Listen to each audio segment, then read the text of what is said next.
A 55-year-old man buys a forgotten bunker deep in an American forest. He expected silence. He found something else. Stay until the end. Subscribe, like the video, and write in the comments where you're watching from. Thomas Reed did not buy the bunker because he was curious. Curiosity was a young man's habit, and Thomas was 55, long past the age of expecting the world to reward questions. He bought it because it was there, because it was cheap, and because it promised something he had been searching for without ever naming it: distance. For most of his adult life, Thomas had worked in communication rooms that never slept. Windowless spaces filled with low, constant hums, blinking indicators, and voices that came from far away and mattered more than the people standing beside him. He had been a signal specialist in the U.S. Air Force, trained to listen carefully, to follow procedures precisely, and above all, to never improvise when the system was working as designed.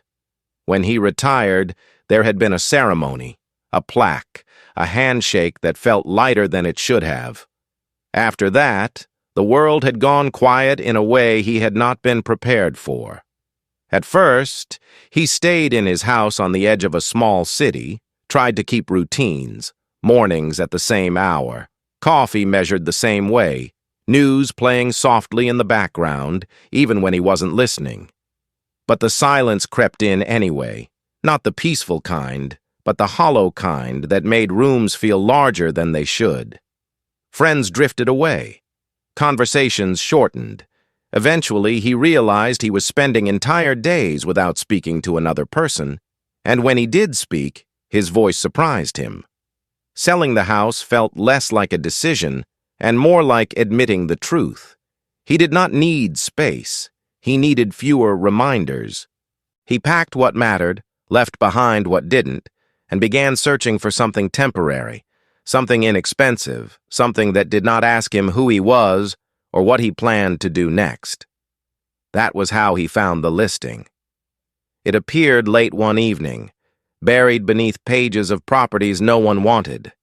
The description was brief to the point of defensiveness. Underground concrete structure, sold as is, no utilities, no guarantees, access limited. The location was listed only as a set of coordinates deep in the forests of Idaho.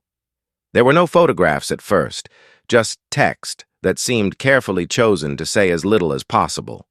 The price was so low it looked like a mistake. Thomas read it twice, then a third time. He had seen listings like this before. Old storm shelters, decommissioned storage sites, forgotten infrastructure that outlived its purpose. Most of them were unstable or contaminated or tied up in legal complications that made them worthless. This one felt different, though he could not have explained why. Something about the wording suggested not neglect, but avoidance, as if the seller wanted the responsibility gone more than they wanted the money. When a single photograph finally loaded, it made him sit back in his chair. The image was taken from a distance, partially obscured by trees, but the shape was unmistakable. A massive wedge of concrete protruding from the side of a forested hill, angled and deliberate, its edges clean despite the moss creeping along its surface. The entrance was not decorative. It was functional, designed to deflect pressure rather than invite visitors. Thomas closed the browser and sat still for a long time. He told himself it was nothing, just another relic, just another structure built for a fear that had passed. But the image stayed with him, sharp and persistent. 2 weeks later, he was driving north. The roads narrowed the farther he went. Asphalt gave way to gravel, gravel to dirt. His phone lost signal long before the coordinates indicated he should turn off, and the forest pressed in on both sides, dense and indifferent. When he finally stopped the car, it was because the path ahead no longer qualified as a road. He took the rest on foot, following a barely visible trail through trees that had grown without concern for human plans. The bunker revealed itself slowly. At first he saw only the slope of the hill, then the unnatural straight line cutting through it, then finally the entrance itself. Up close, It was even more imposing. A triangular concrete face set into the earth, angled upward, its surface weathered but intact. The door was thick, industrial, sealed with mechanisms that had not been forced or damaged. No graffiti, no signs of vandalism, no warnings. It reminded him uncomfortably of places he had seen once and never spoken about again. He stood there longer than necessary, listening. The forest was quiet in the way deep places often were, not silent, but layered. Wind through branches, a distant bird call, the subtle creak of trees shifting under their own weight. Nothing suggested danger, nothing suggested welcome either. The paperwork, when it came, was almost insulting in its simplicity. A transfer of ownership that read more like a release of liability. No history, no explanation. Just signatures and dates and the unspoken agreement that whatever this place was, it was no longer anyone else's problem. The door opened with effort, but without resistance. Inside, the air was cool and dry, preserved by the thickness of the walls. His flashlight beam cut across a corridor that extended deeper than the light could reach. Concrete surfaces were clean, free of collapse or flooding. There was dust, but it lay evenly undisturbed, as if no one had rushed through here in panic or desperation. As he moved further inside, the feeling grew stronger. This place had not been abandoned in chaos. It had been shut down carefully. Rooms branched off from the main corridor, all empty. Equipment racks stood bare, bolts loosened rather than torn out. Cables ended in neat cuts, labeled and secured. There were no personal effects, no trash, no signs of people leaving in a hurry. Everything spoke of procedure, of checklists, followed to the last item. Thomas felt a familiar tightening in his chest, not fear, but recognition. He reached the central chamber near the end of the structure and stopped. The room was larger than the others, circular, with reinforced walls and mounting points for consoles that were no longer there. The floor was spotless compared to the corridors, as if it had been cleaned after the last person left. He imagined the room filled once, alive with voices and controlled urgency, every action recorded, every word measured. Standing there now, alone, he understood something he had not allowed himself to think before. This bunker had not been built to save people. It had been built to ensure decisions could still be made when saving people was no longer an option. The realization settled quietly, without drama, but it changed the weight of the place around him. Whatever this structure was, it belonged to a category of things meant to outlast panic, to function when everything else failed. And those kinds of systems were never simple. When Thomas finally turned back toward the entrance, the forest light spilling in felt thinner than before, as if the outside world were farther away than it had been when he arrived. He did not feel excitement or dread. What he felt was something more restrained and more dangerous. A sense that he had stepped into a space that was never meant to be rediscovered, and that the silence surrounding it was not accidental, but intentional. He closed the door behind him carefully, listening to the heavy mechanism settle into place. And for the first time since leaving the city, Thomas Reed wondered not what this place was worth, but why it had been allowed to disappear at all. Thomas returned to the bunker the next morning with tools he had not expected to use again. The forest greeted him the same way it had the day before, unchanged, indifferent. If anything, that constancy unsettled him more than hostility would have. Places like this did not react to people. They simply waited. Inside, the air felt exactly as he had left it. Cool, dry, controlled. He moved with slow familiarity now, his steps measured, his hand brushing the concrete wall as if confirming it was real. At the far end of the main corridor, behind a recessed panel he had noticed late the previous evening, he found the access to the auxiliary power room. The generator sat exactly where Doctrine said it should. Compact, shielded, overbuilt. Not designed for efficiency, but for endurance. The fuel lines were sealed. The casing showed no corrosion. Someone had cared for this machine until the very end. Thomas checked the controls, paused, then initiated the startup sequence. The engine resisted for a moment, then turned over with a deep, steady sound that filled the bunker without echo. The vibration traveled through the floor, familiar and unwelcome. Lights came on throughout the structure, not all at once, but in a deliberate sequence. Corridor lamps glowed softly. Indicator strips along the ceiling activated one by one. There was no flickering, no hesitation. The system behaved like something that had been waiting rather than forgotten. Thomas moved toward the central chamber again, his heartbeat slow but heavy.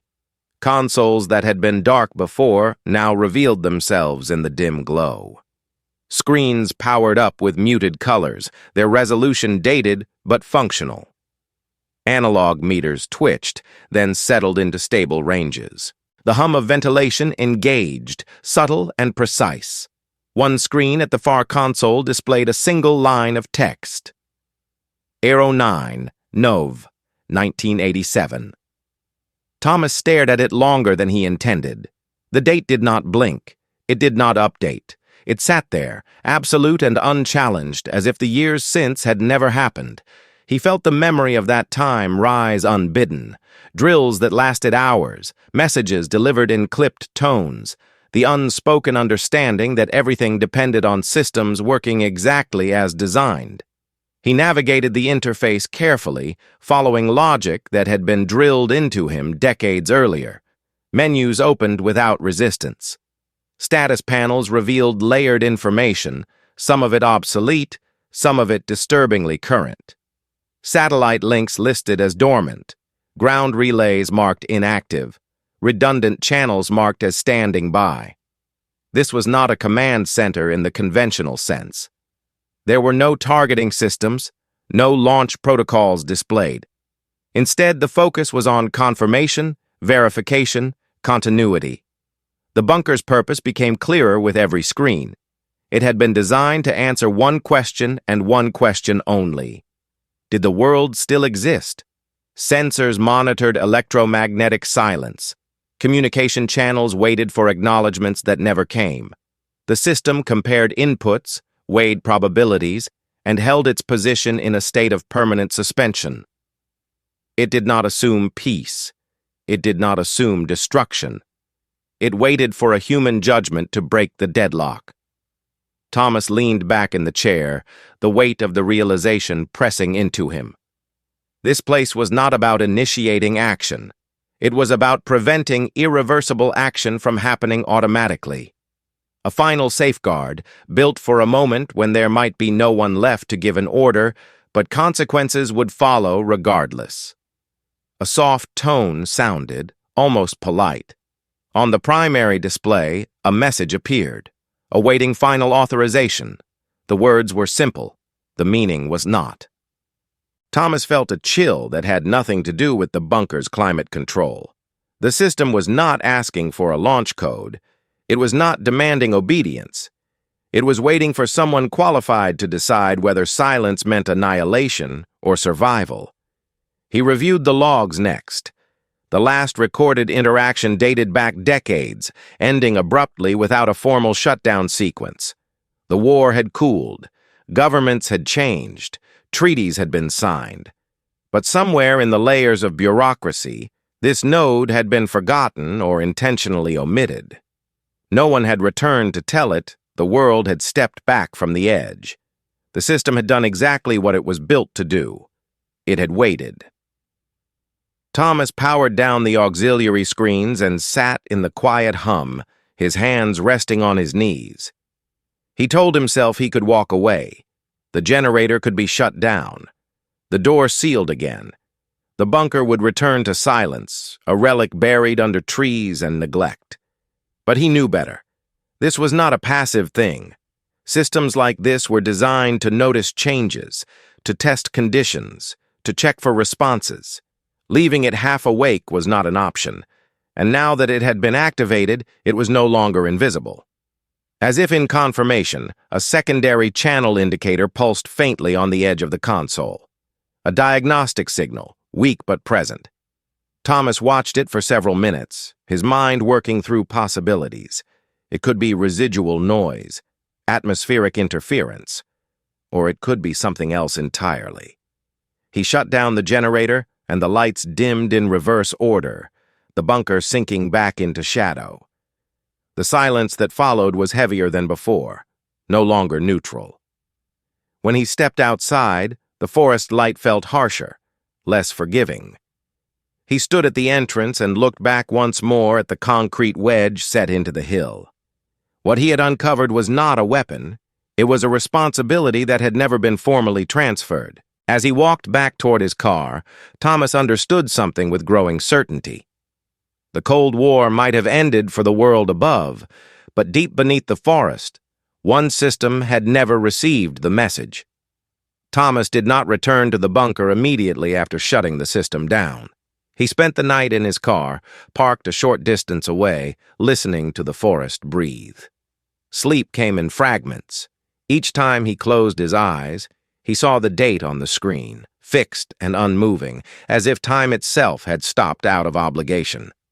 At dawn, he walked the perimeter, not because he expected to find anything, but because old habits insisted on awareness. The forest looked the same as it always had. Trees stood where they stood. The ground bore no obvious tracks. Yet the sense of isolation he had felt on his first visit was gone. The place no longer felt forgotten. It felt paused. Inside the bunker, he limited himself to observation. He did not restart the generator. Instead, he inspected panels, traced conduit routes, and reviewed printed placards fixed to the walls. Everything confirmed what he already suspected. This was a continuity node, built to function independently, designed to be activated only under the most extreme conditions. It was meant to remain silent until silence itself became dangerous. That afternoon, as the light shifted and shadows lengthened, Thomas noticed the first irregularity. One of the external sensor indicators, powered by an internal battery, registered a brief fluctuation. The change was minor, barely worth noting, but it repeated an hour later. The system was probing, checking its environment, verifying whether the world had changed. He told himself it meant nothing. The next day, as he approached the clearing, he saw the vehicle. It was parked far enough away to suggest caution, positioned where the narrow forest road widened slightly. An unmarked dark SUV, clean, modern, out of place among the trees. No one sat inside. No doors opened. No attempt was made to approach the bunker. Thomas stopped where he was and waited. Minutes passed. The vehicle remained still. Eventually, it started and drove away at a controlled speed, tires leaving barely visible impressions in the dirt. The forest swallowed the sound quickly, returning to its layered quiet as if nothing had happened. He stood there long after it was gone, his mind replaying the scene with the careful detachment he had learned in service. No license plates, no curiosity, no mistake. Someone knew this place existed again. The second vehicle appeared 2 days later. Same model, same behavior. It arrived at roughly the same time of day and left without interaction. The pattern was too precise to dismiss. Observation without engagement. Confirmation without confrontation. Thomas felt the old tension return, not fear, but readiness. Systems were being tested. Boundaries assessed. That evening, a message appeared on his phone when he briefly regained signal on higher ground. It was short and impersonal, sent from a number he did not recognize.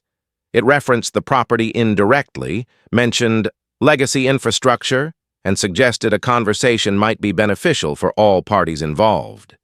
No threat, no urgency, just an assumption of cooperation. He did not respond. The following morning, a man approached the bunker on foot. He stopped well short of the entrance, hands visible, posture relaxed. Middle-aged, unremarkable, dressed in outdoor clothing that looked expensive without trying to. He did not call out immediately. He waited, giving Thomas time to notice him, to choose whether to engage.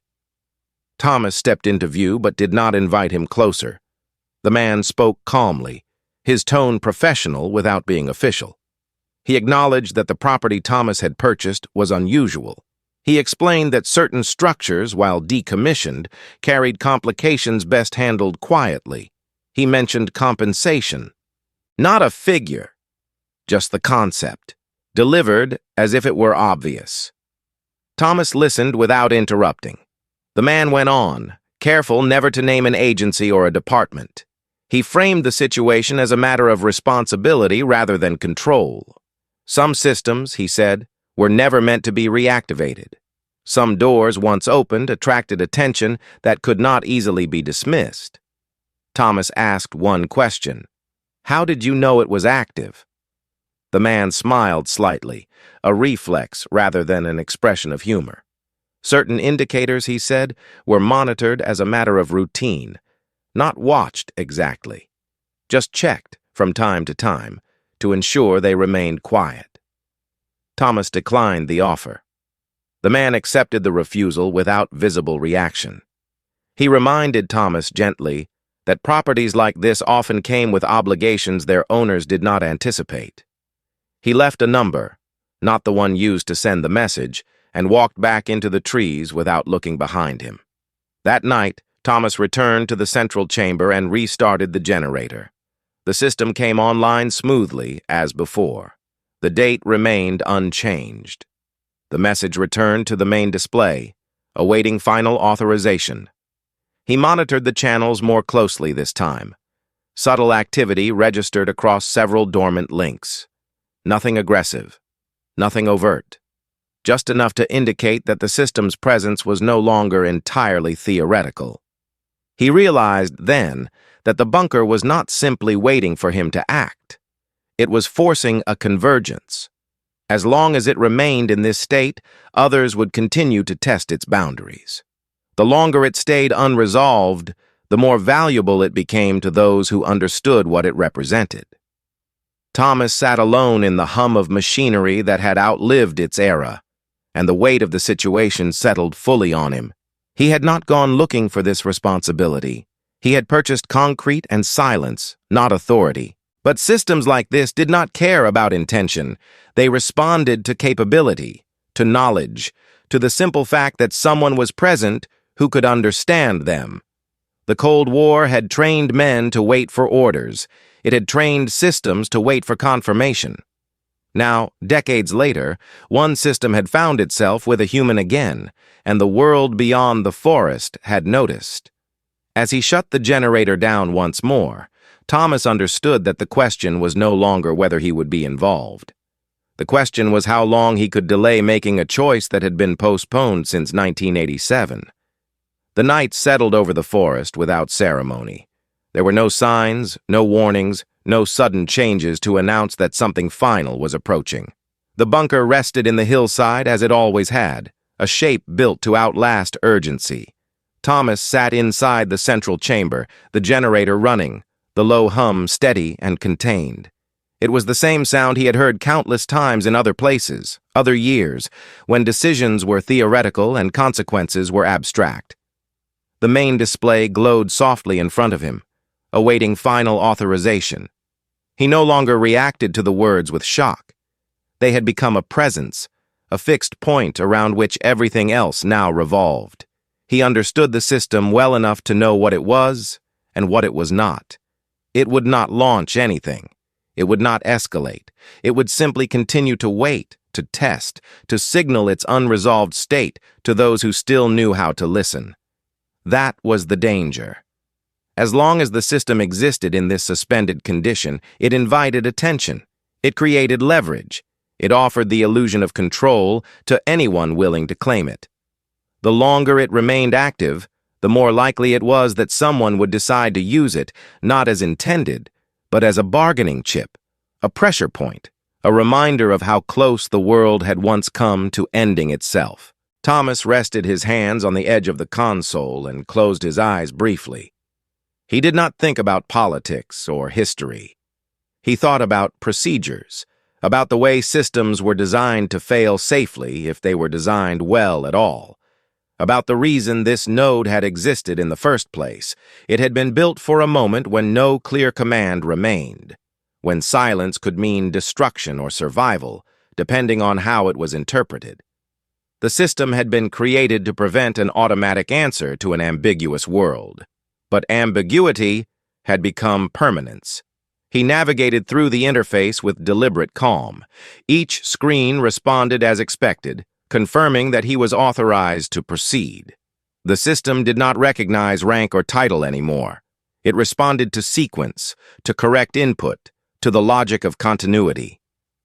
Thomas followed the steps not from memory alone, but from instinct honed over decades. The manual shutdown protocol appeared on the display.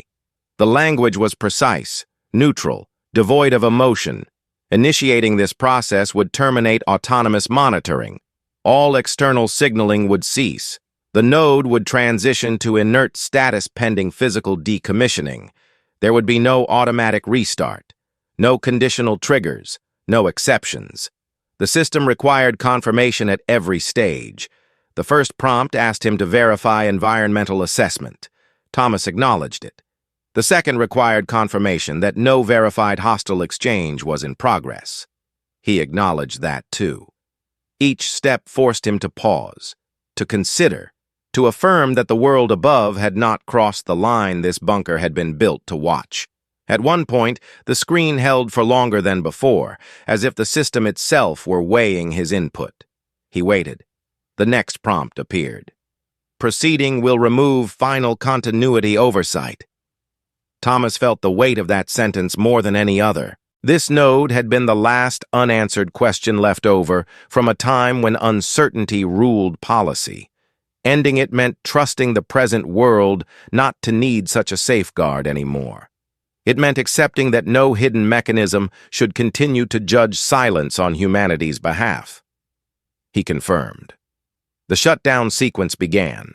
Lights dimmed in stages, secondary systems disengaged.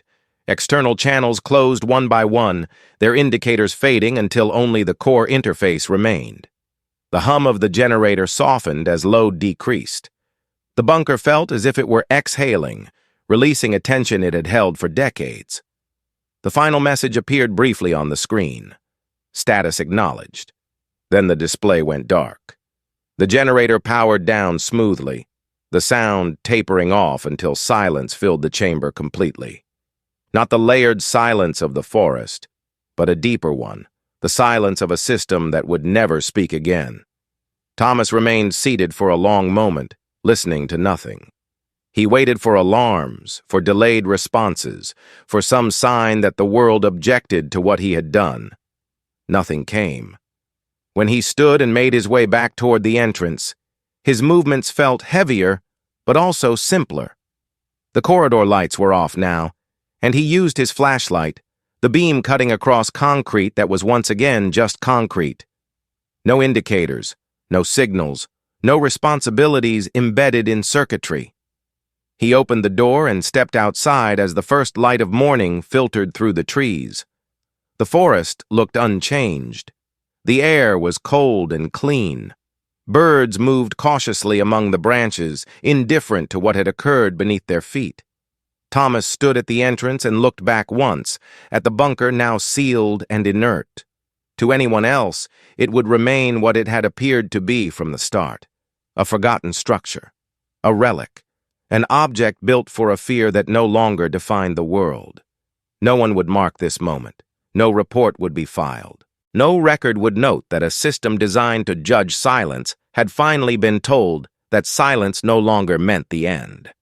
As he walked away, the forest closed behind him, reclaiming the path without comment. The vehicles did not return. The phone did not ring. Whatever indicators had drawn attention before had gone quiet, permanently. Thomas did not feel relief in the way he might have expected. What he felt was steadiness, the kind that came not from recognition or reward, but from knowing that something unfinished had finally been concluded. The world continued, imperfect and unresolved, without a hidden machine waiting to decide its fate. And somewhere deep in the forests of Idaho, A bunker that once held the weight of the Cold War returned to what it had always been at its core. Silent concrete, holding nothing at all. Some places are abandoned for a reason. This was one of them. If this story stayed with you, subscribe, like, and tell us where you're watching from.